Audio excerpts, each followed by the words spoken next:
Hi my loves! Welcome back to my channel.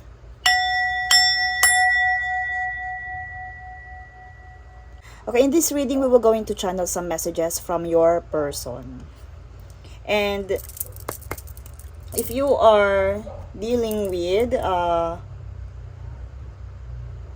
Virgo, if you're a Virgo or dealing with Virgo, if you are Pisces or dealing with Pisces, Cancer, Moon again. So more in emotion right now. Virgo again, Cancer, Virgo. Okay. If you are dealing with Virgo, kasi some of you, sabihin natin yung mga crush pa lang, maraming mga crush, di ba? Pero itong focus ng energy na to, kung hindi mo maisip kung sino yung gusto mo i-channel or hindi mo pa wala ka masyadong focus kung sino talaga gusto mong maringgan. But this message is from Virgo, from Cancer, or from someone, or for someone sabihin natin may deep emotional experiences right now. And yung mga, for someone na sabihin natin may disagreements na nangyayari, may conflict and tensions, nakakaranas ng conflict and tensions right now. And yan, for someone na naghihintay sa kanilang partner, maybe singles, or sabihin natin hindi kasama ko in relationship, hindi niya kasama yung kanyang ka-relationship. And bago tayo mag-move forward, I would like to invite you to follow our other social media platform. Nandiyan po sa link. And meron po tayong shop, merchandise, na available po ang mga products natin. Follow our IG account para po mas maging updated sila sa mga bago at sa mga restock natin. Thank you so much po. And let's proceed to the reading and situation. Reading and situation. Okay, situation. Tested. Temptation. Ba't ba ganun? And hindi ako, okay, my collectives, pag natatawa ko sa reading, hindi ibig sabihin nun ay nambubuli ako or pinagtatawanan ko yung situation ninyo. Kumbaga natatawa ako doon sa accuracy ng reading ng cards every time na sabihin natin, nagtutugma lahat. Parang kumbaga, kulang na lang isampal sa atin ng cards, ng energy, yung katotohanan or yung accuracy ng reading na yon, yung alignment ng reading na yon sa bawat cards. So, nag-explain na yun lang my collectives. And I hope na enjoy ninyo or nakakatulong to sa inyo itong readings na to kahit anong oras mo pa ito napanood. One of these objectives is to help you, to guide you diyan sa situationship ninyo when it comes to love. To sabihin natin, bigyan ka ng mga hints, pero nasa sayo pa rin yun. Yung mga, kung i-resonate mo yung mga maririnig mo in this reading. Silence na action. Realization. Okay.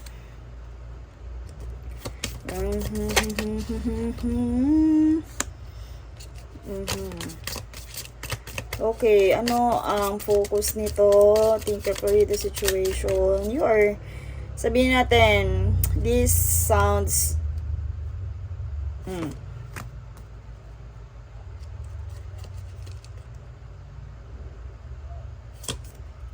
okay. Currently, you are being tested. But, you are dealing with someone na sabihin natin dealing with temptations, tested their strength and weakness. Or sabihin natin ikaw, you are testing the divine test your strengths and weakness about this situationship. Spiritual values. Okay. Kasi meron ditong silence. So may ano dito, May energy dito ng separation. May energy dito ng obsession. May energy din dito ng beliefs. Oh my gosh. Parang use the direct way. Work. What is good for us. Okay. So, yung energy nito, for confirmation. Confirmation.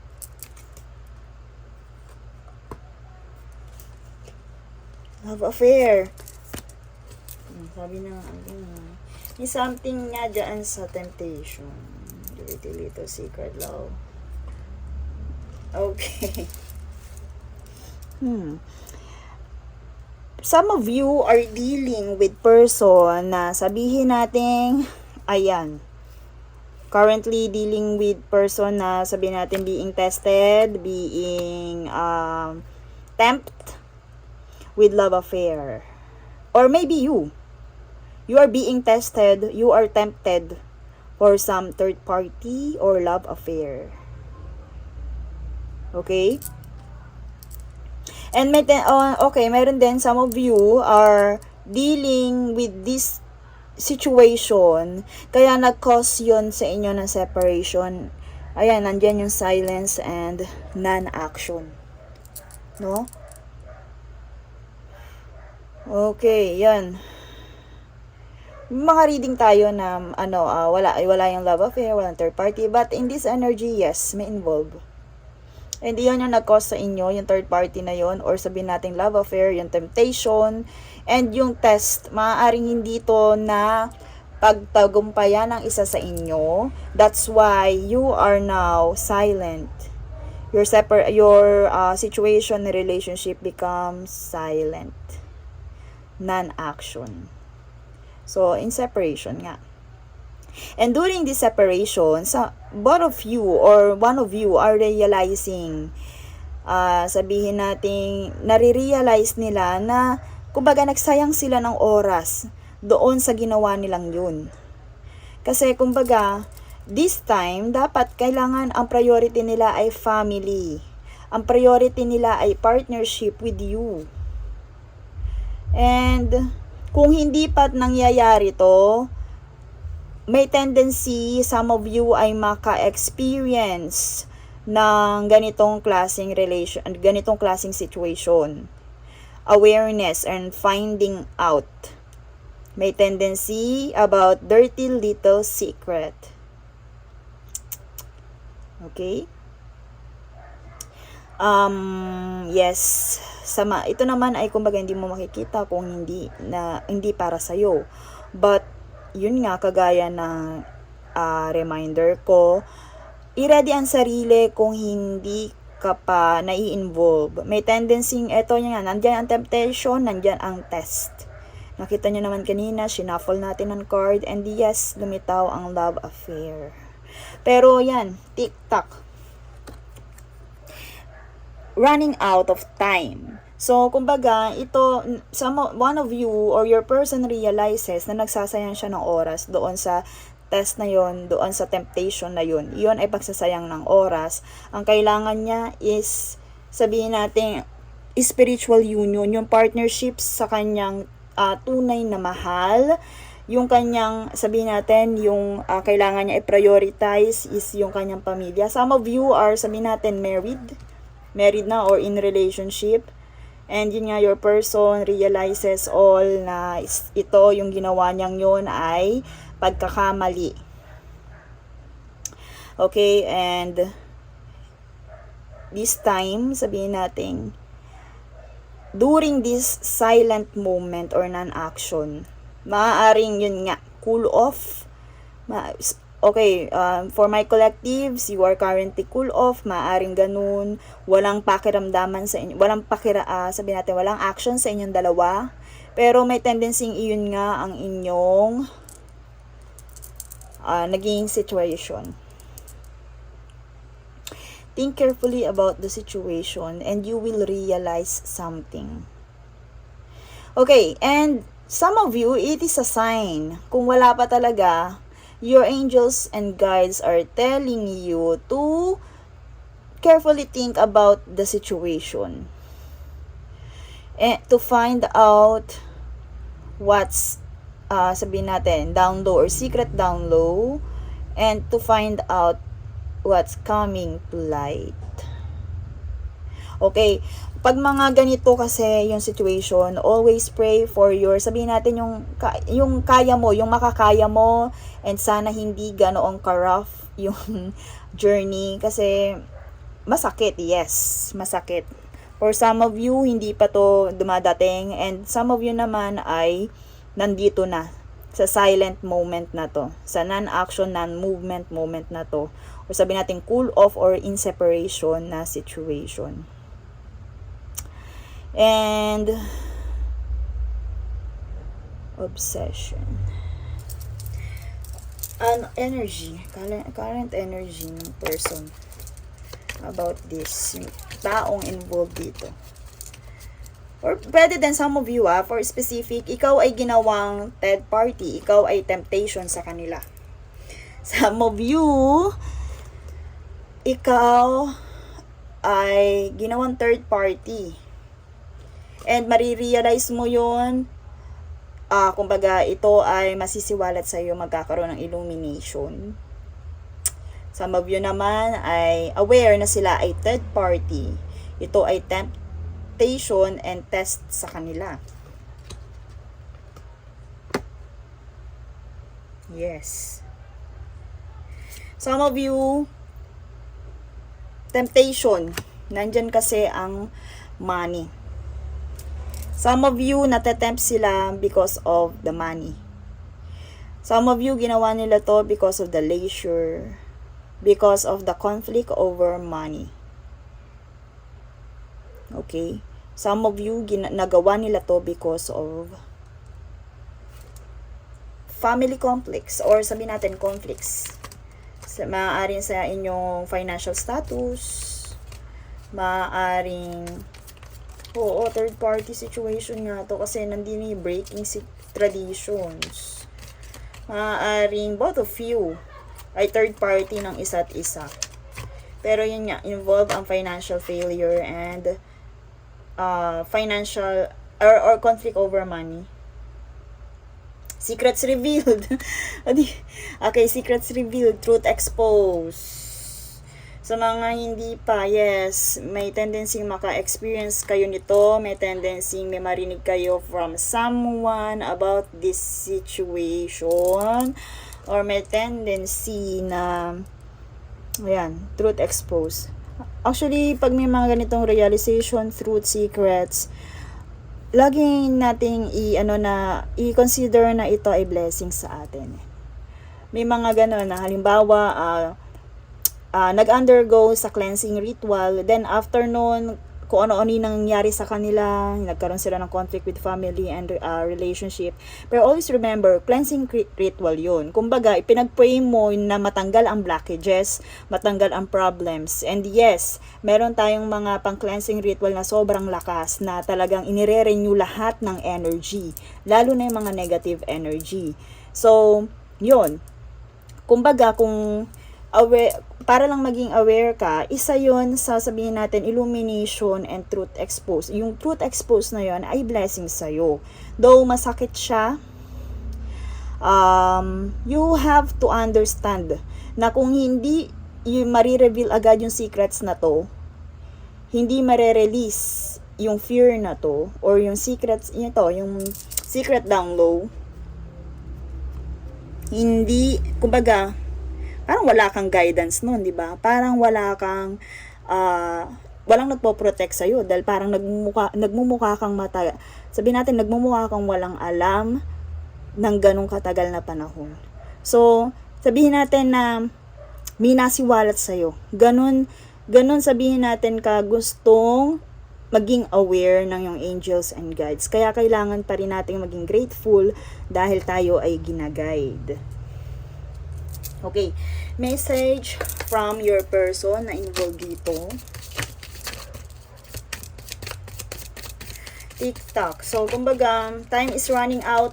Yes, may tendency na ito ay masisiwalat pa lang yung sikretong to. May tendency na may mga nagsayang oras or may tendency na malapit na masiwalat itong sikretong to. Di ba? Ayan oh. I lost myself for a little while. Na-tempt nga. Na-tempt. It's time for me to heal now. Ano ba yun? Napapakamot ako. Your person may tendency talaga na gumawa ng ganitong klaseng or dumanas sa ganitong klaseng test and temptation. But yun nga, right now, during this silence, nare-realize niya na kailangan niya i-priority is yung talagang tunay na mahal niya. At ikaw yun. Yung tunay niya dapat maging priority, yung kasama niyang bubuo ng pamilya, yung kanyang ka-soul contract. Kaya, na-realize niya, it's time for them to heal. Ayan. Ayan, it's up to you, lahat ng decision. Pero, your person wants, your guides wants you to know that your person, isabihin natin, ayan, nare-realize ang mga bagay-bagay. Okay, yun nga, sabihin natin, may mga nasayang, alam ng person na to na nagsayang siya.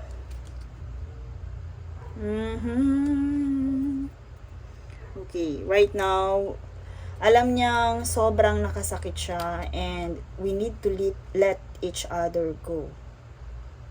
Okay, may tendency din, ito is hindi ito ay guidance natin. We have to be brave sa mga maririnig natin. But yeah, the energy don't lie. We need to let each other go. Maaaring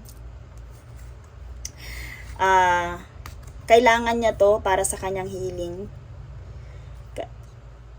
Aminado siya sa mga nangyari.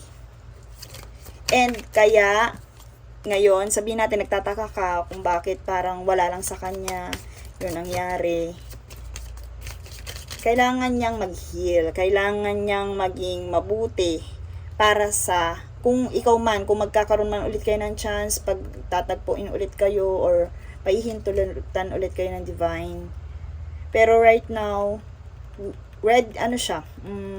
wala siyang ibang choice kundi i-let go ka.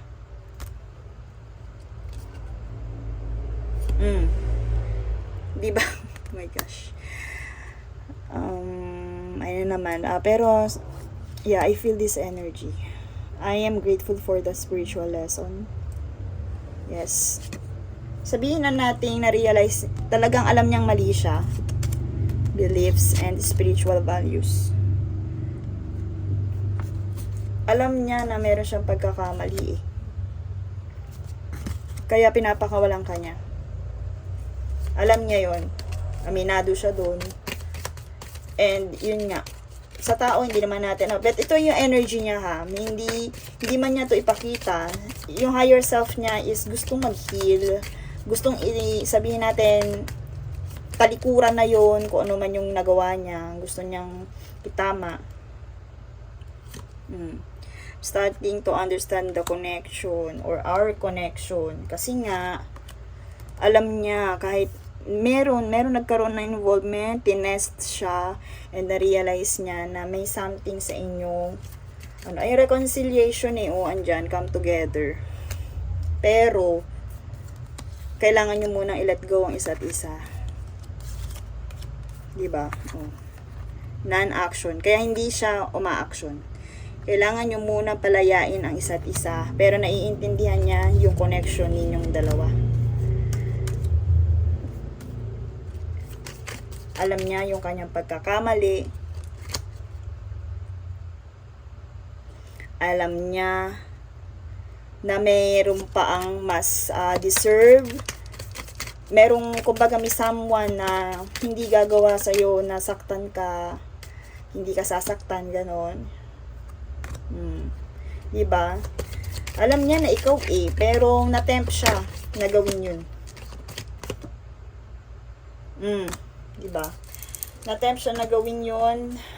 Pero yun nga, kung maibabalik niya ang nakaraan, kung sabihin niya mabibigyan pa siya ng chance ni Divine and the universe na makasama ka, gusto niya ikaw. Gusto niya yung ikaw yung kasama niyang bumuo. But eto nga, kailangan yung muna ng non-action, hindi ikaw. Hindi mo kailangan umaction dito.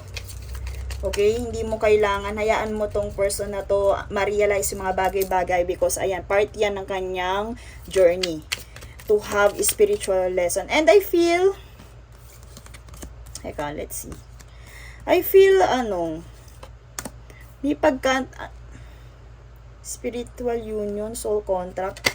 May tendency din na karmic. For some of you, karmic to. Because, gano'n naman ang soulmate na may nagbibigay sa atin ng lesson ay karmic. Pero, yan, spiritual union, nagkakilala kayo, na tagpuan nyo ang isa't isa, kasi meron kayong lesson na kailangan iserve sa isa't isa. But reconciliation, nasa divine, na kay God yun, kung pahihintulutan pa nila yung contract na to. Okay? Kasi andiyan yung lesson. Diba? Karmic. May pagka-karmic nga siya. Gusto ka niya, pero ikaw, ano bang natutunan mo sa relationship na to? Sa partnership na to and sa situationship na to? Anong natutunan mo dito? Kasi kailangan meron.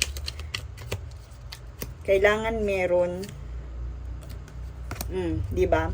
If ever then, ayan, na matempt ka, na i-test ka ulit ng universe, na bumalik, kunya halimbawa nagbalik yung taong to, natetempt ka, na balikan yung taong to, be more selfish. Ibig sabihin, magkaroon ka ng self-respect.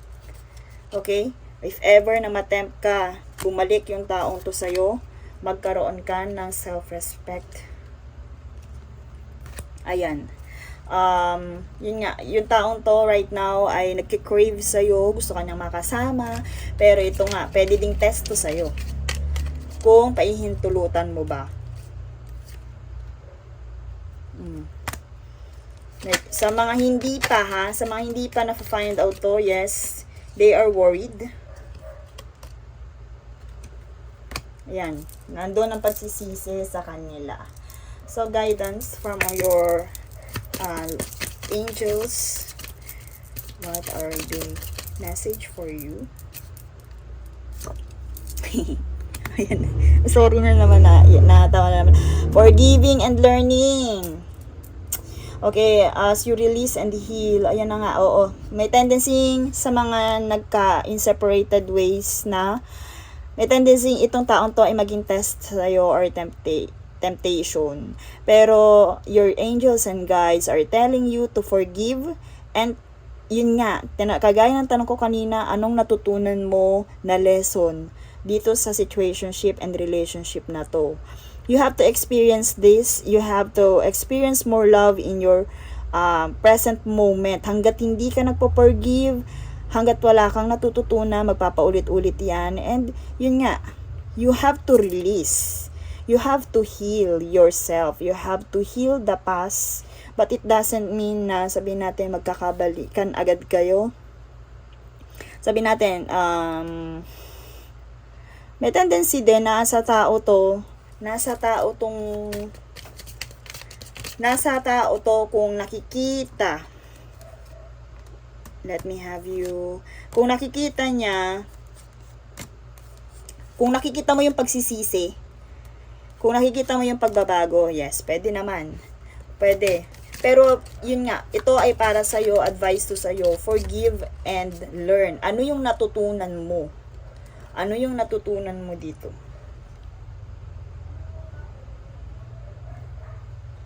Ano ang natutunan mo sa connection na to? And if you are sabihin natin, with family, yes. This love is, sabihin natin, affected by children. Maaaring meron kang i-consider na bata. Pero, yan. Ano ang natutunan mo sa anong natutunan mo sa situation, sa nangyari? Yun ang, kumbaga, focus ng energy na to. Kung magiging, sabihin natin, nakabalik, pinabalik mo, You are right, yes, tinanggap niya ang kanyang pagkakamali, they are, pero kung walang pagbabago doon, wala kang learning, wala kang lesson. Dapat makita mo yung pagbabago and ma-realize mo ano yung mga lesson ng situation na to, yung mga nangyari na to sa inyo, ano yung sabihin mo, maia-apply mo na lesson sa iyong sarili. And this, yes, may ang pagdidesisyon mo ay, kumbaga, isa doon ay makaka-apekto ay ang affected by children, makaka-apekto ay ang bata. May tendency for some of you have childrens, and yun nga, na-involve kayo sa ganitong klase na situation. Okay? That's all for this reading, my loves. I am sending you lots of healing and love. And I hope na nakatulong to yung reading na to sa'yo. My loves, yes, I am genuinely sending you lots of healing and protection energy. And that's all for this reading. I see you in my next one.